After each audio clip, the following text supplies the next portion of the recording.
Hello and welcome back to Comic Vantage. And today we have a very special day. We have new comic book day, but not really. This is actually a belated comic book day. I wasn't able to get to my LCS on Wednesday, but I did run down there today because I was there for a Mark Brooks and Addie Granoff book signing, and I picked up my books for the week, brought them home, gave them a good read. I'm here to tell you all about them. Now, there can and will be spoilers, so if you don't want spoilers, back out now, come back later. Let's get started. First book for the week from IDW. We have Teenage Mutant Ninja Turtles Urban Legends number 4. This here was actually a really fun book. I'm really enjoying this Urban Legends series. I never read it the first time around when it was at Image Comics, so I'm really excited to be getting to it now. The story is very dark, very gritty, no longer considered canon, and it never finished at Image. So the artist and the original writer came back and they are going to complete the series once they get down to the end here. Now, when last we left our turtles, they were fighting the Dragon Lord, and they all think Donatello is dead because they found his shell with a skeleton on it, which is kind of sad. No, not Donatello. Donatello's like my favorite turtle ever. Splinter has been captured by the Dragon Lord, and here he's up against Mako, the killer shark. Rah! Mako is actually a pretty cool character. He's going through and just eating everything. That you just have to love, a mutant that just eats everything on the planet. It's really cool. This is a fun story. Like I said, it's very dark, very gritty. Here they are burying Donatello. Little do they realize that the cyborgs they were fighting in the previous issue, one of them is trying to preserve himself, and he melded with Donatello, and now Donatello is a cyborg. Rah! So this is good fun. I really liked it. Like I said, it is a little dark, very gritty, but I enjoyed it. It was a fun read. Next up, from Image Comics, we have Crowded. I had no idea what to expect from this book. I just saw it. It's an Image 1, so I figured I'd grab it and check it out. I really had a lot of fun with this book. It is definitely a very unique story. You have this little woman here. Her name is Charlotte. They call her Charlie, who's coming to meet with this other woman named Vita, and Vita is a bodyguard. Now, apparently, Charlie is the people are after her, trying to kill her. They want to murder her. And she has no idea why. So she goes through and she tells you about her day, trying to figure out what's going on, her normal day. And the interesting thing, what I really thought was cool, why they call it Crowded, is because her murder is being crowdfunded. There's actually a campaign to raise money, a bounty, and whoever kills her gets this bounty. And it's just really strange. Of course, this is coming to the whole modern millennial era.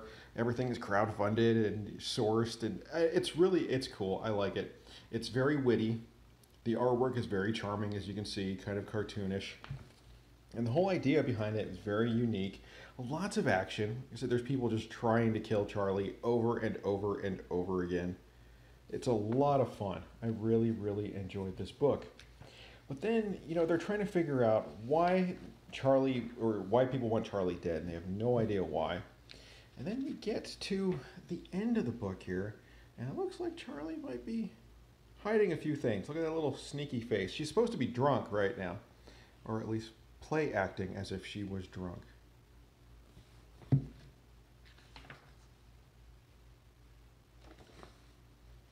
Really unique story. I like this, and it looks like it's going to have some interesting twists and turns. So I will keep getting this. I want to find out where this goes.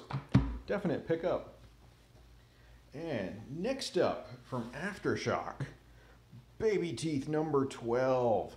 And this is one I feel like I haven't reviewed in a while, but I do remember reviewing number 11. And God, look at this cover. Absolutely beautiful. Look at that. I love it. Just the raining blood. So, we have Sadie here, the mother of the Antichrist. And she's hanging out with her dad and another woman who's also the mother of one of these, the half-demon children. And they're celebrating her son's first birthday, even though he is not here. He is in the Red Realm. And this entire issue is all about Sadie wanting this child named Simon to open the portal to the Red Realm. Now, she knows her son can do it, because he did, and he's there right now. And Simon can also do it, and he can open the portal back. The only problem is his mom said he has to be afraid to open the portal, and he doesn't fear anything right now. Really, really interesting story. You know, the last couple issues have been a little lackluster, and this one really, really picks up. So Sadie goes, and she has a little heart-to-heart with Simon, and he opens the portal, even though he's not afraid. They never say how or why that he could open this portal, and then he talks his mother into going with them. So all of our heroes leave to go find Sadie's child. And we catch our glimpse of the Red Realm. Although we did see this in the last issue, because her sister is there with the child, with her son. And right now they're all kinds of freaking out because they know that Clark, her child, his dad, is coming. He felt them coming in there. Cool cover for the next issue. Really good book. Like I said, this last couple issues were a little lackluster. This one definitely picked up. I really, really enjoyed this story. It's a great read, start to finish. If you haven't picked this up yet, I would suggest you do it. It's a lot of fun. And next, from Jinx World, published by DC Comics, is Bendis's Pearl. Another book I had no idea what to expect, and I just bought it. Figured, hey, check it out, see what it's all about. And I gotta say, I really wasn't a fan. I mean, the artwork is okay. The artwork, you can look at it and you can tell it's very, very realistic. And it just made me feel like it was completely photo-referenced. I mean, that's just the way it looked to me. Almost like a Greg Land kind of artwork, where the whole thing was just copied from photographs. I don't know if that was the case, but that's the vibe I got from it. And I don't know. I didn't like it. I'm not saying it's bad, it just wasn't for me. Now, the story also was a little confusing. You have this girl who's a tattoo artist. She saves this boy from some Yakuza, and now another warring Yakuza faction is going to take her and make her be an assassin for them. I don't know. It was all right, but it's not my thing. I will not be picking this up again. It just didn't mesh with me. And yeah, that's for me. It's a meh on this. Yeah, there. All right. So, anyway, next up from DC Comics, we have Green Lanterns. This is the Lanterns with Simon Baz and Jessica Cruz, but we do have all the Lanterns here. When last we left our Lanterns, they were on Penelops trying to save the planet that is being attacked by the Ravagers.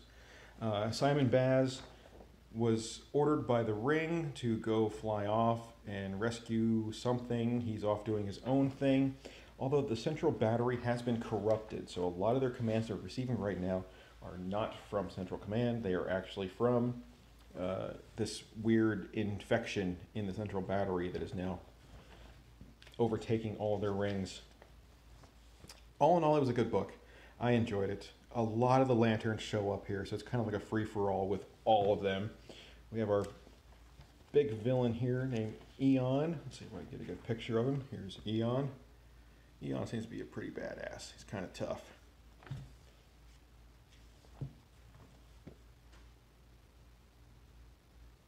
Really enjoyed this. The artwork was good. The story was great. Really, really cool.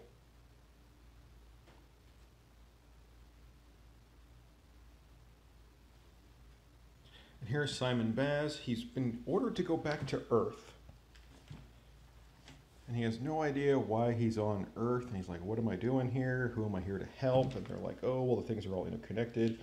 And he ends up at the Fortress of Solitude. And he thinks he is here to help Superman. And spoiler ahead, he's there to help Cyborg Superman. So this just got really interesting. No idea where all this is going to go. It's kind of crazy. Next up, the corruption. So this was a really good story. This entire storyline has been really a lot of fun. It's filled with intrigue, lots of action, great storytelling. I had fun with it. That's a must-buy. And next up from Aftershock, we have Lost City Explorers. This is issue number 3, and this is a series I've really been enjoying. It's very unique. I love this. So we have our heroes here.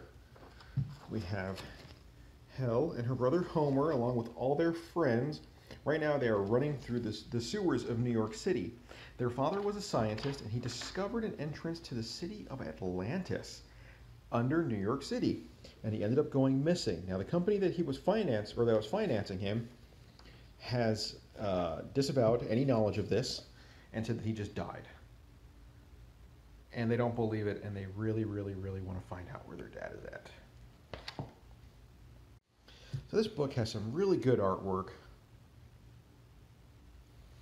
It has some great storytelling. It has a really fun idea behind it. And it has lots of action and intrigue, and we have some suspense and all kinds of good stuff. Oh, and the company has hired like this paramilitary team to go and hunt these kids down and probably kill them to try to stop this information from coming out.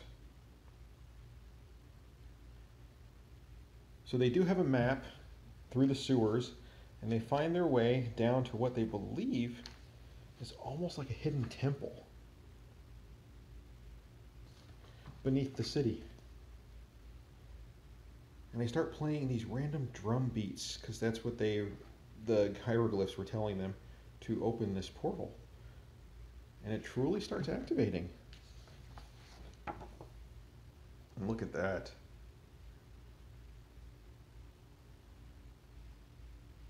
Really excited to see where this goes. It's a very unique story. It's a lot of fun. I really enjoy this.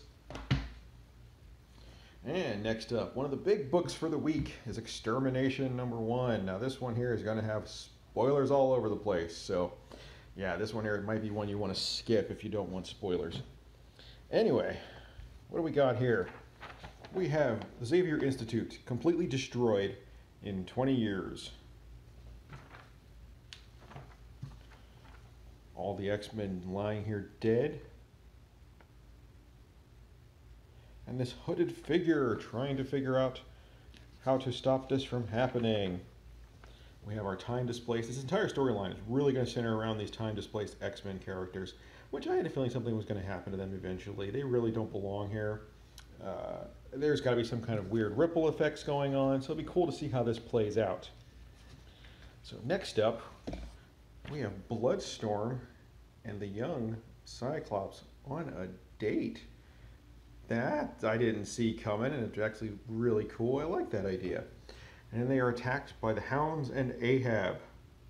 And of course Ahab knows him, but they don't know, he doesn't know Ahab because they haven't met yet. And they get into a big brutal fight, and spoiler alert, Ahab kills Bloodstorm. I mean, dead. She's gone. He said he's laced his harpoon with silver just for this purpose. Really crazy. So of course, you know, all the X-Men start coming together. Cable shows up to try to help out. Even Jean Grey and Nightcrawler make an appearance.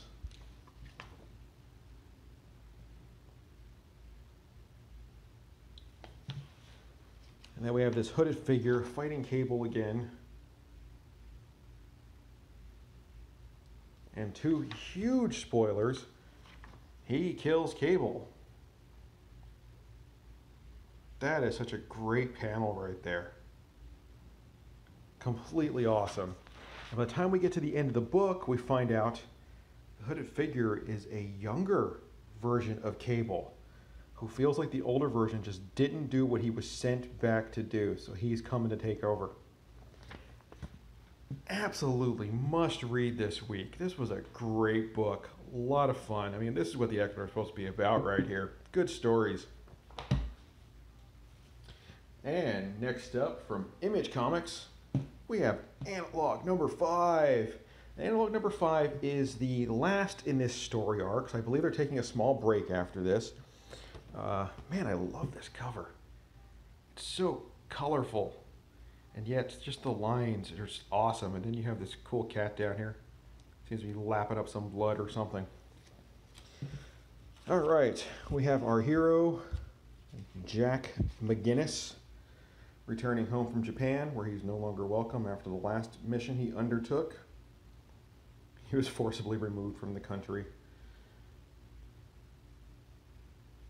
So he's back now, and I love this whole little snippet right here. He starts talking about how he took another job on his way back, and how the shipping container changed the world, how it didn't get enough recognition, how these big metal boxes arrived, and then the factories in America began to close, and reopened around the globe where labor was cheaper. Really interesting. I like that idea. I mean, it's actually what happened, so that was kind of cool. So he's looking forward to some R&R, and then he meets up, I believe they call her Aunt Sam instead of Uncle Sam, because she works for the government.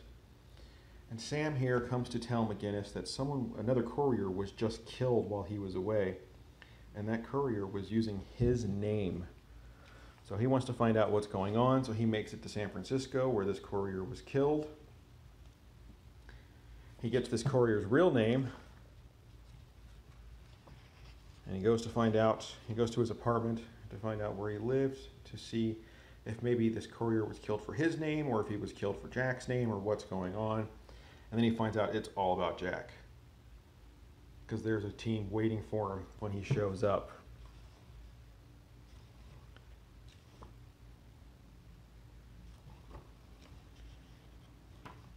So yeah, and this is going to begin the next story arc for the next, I think, 5 or 6 issues as they come out. So they kind of close down one, and they're going to start another. And it ends with Analog will return. So I'm not sure how long the break is going to be for this, but I know he's taking a break. This has been a great read, a lot of fun. I'm excited to see what the next story arc is going to be like. It's only 5 issues. The first one might be a little hard to find right now, since I believe this got optioned for either a TV show or a movie or something, so it's a little on the tough side. But I'm sure there's a trade coming out soon, and you'll be able to pick that up and read it, because it's worth the read. All right, next from DC Comics, we have Injustice versus the Masters of the Universe. This was a great read this week. I'm having a lot of fun with this series. We start off with Adam. We start off in Avion, the home of the bird people, and how they are keeping vigilant watch since Adam has left Eternia. And they are attacked by the army of Darkseid. This is the only panel they touch on this, how Darkseid is venturing out, and he wants Eternia, so he's making a home, or he's making a start at Avion first. And then we go to our next panel where Batman here, his ragtag group, is giving Prince Adam, or He-Man, a lowdown on everything that's been happening in the world. And He-Man is like, he doesn't get the feeling that Superman is supposed to be all that bad. That, this Clark Kent person was good, and he had no, he didn't want power, and he didn't want all this stuff to happen. So I think they're going to actually end up saving Superman by the end of this, and I think He-Man is going to do it using some kind of magic. The Freddie Williams artwork is absolutely amazing in this book. I have a blast just looking at it. It's so much fun. So now we have this giant jailbreak going on, Trapjaw and Triclops, and everybody's getting out of prison on Eternia since, while the cat's away, the mice will play, and He-Man is not on Eternia right now. So He-Man decides to venture out into the world on his own, just to explore the world that his mom came from. And he ends up meeting a woman who tried to kill herself. And this is a crime, a thought crime. So her punishment is to be killed by Bane. And of course, He-Man's got to step in. And then they are joined by Copperhead. The thing is, Orko actually ends up saving the day, because for some reason his magic works really well on Earth compared to the way it does in Eternia. Eternia, he couldn't get off a magic trick to save his life. And he ends up freeing Copperhead and Bane. What I really enjoyed is that He-Man now has these power suits that allow him to get into Superman's Citadel. And one of them that he brings back to Tila is Copperhead's, and it looks just like the costume she used to wear in the toy. She always came with this hooded snake thing in the action figure version of her. So that was cool back in the 80s. Great read, a lot of fun. I've been really enjoying these Masters of the Universe stories that have been coming out of DC. The last one was the He-Man Thundercats. Wow, that was so good. Man, that was a lot of fun to read. Anyway, totally worth picking up. All right, so anyway, these are my books for the week. These are my opinions. Your mileage may vary. Now, my cover of the week out of all these books is, I have to say, this one, the Batgirl 25 Middleton cover. I'm sure this was everybody's cover for the week. This is absolutely gorgeous. Now, I'm not a huge Batgirl reader, so I didn't even read this, but man, I needed it for that cover. Look at it. It's just stunning. This thing is beautiful. Absolutely amazing. And, you know, for my story of the week, wow, that's really hard. I actually think it's Baby Teeth, number 12 here. This was a very, very good story. I really enjoyed it this week. So Donnie Cates, man, you did well. And probably tied for this Master of the Universe story. I like where this is going. A lot of fun. So those are my two picks for the week for their stories. Anyway, all right, so let's do a quick recap then. So I have my two picks of the week. Baby Teeth, Injustice versus Masters of the Universe. Analog, very good read this week. Totally worth reading. Extermination is a must-buy this week. Lost City Explorers, if you want a fun read, this is really something you should be picking up. Green Lanterns, this story arc is very enjoyable. This series has been hit or miss since it comes out, but this has been good. Pearl, this is really on my meh stack for the week. I don't know, it wasn't me. Crowded, a lot of fun. Actually, really good fun. Totally worth picking up. And Turtles, number 4, Urban Legends. If you're a fan, I would definitely say grab this. So anyway, people, those are my books for the week. These are my opinions. Your mileage may vary, like usual. And like always, to all my subscribers, you guys are awesome. Love you. Thank you so much, everybody. The likes, the comments. I have so much fun with all of it. So keep it up. I have a blast. And you know, to all the new people out there, if you're just first time watching, hit the little CV right there and hit that bell notification. Like always, guys, thank you for watching and take it easy.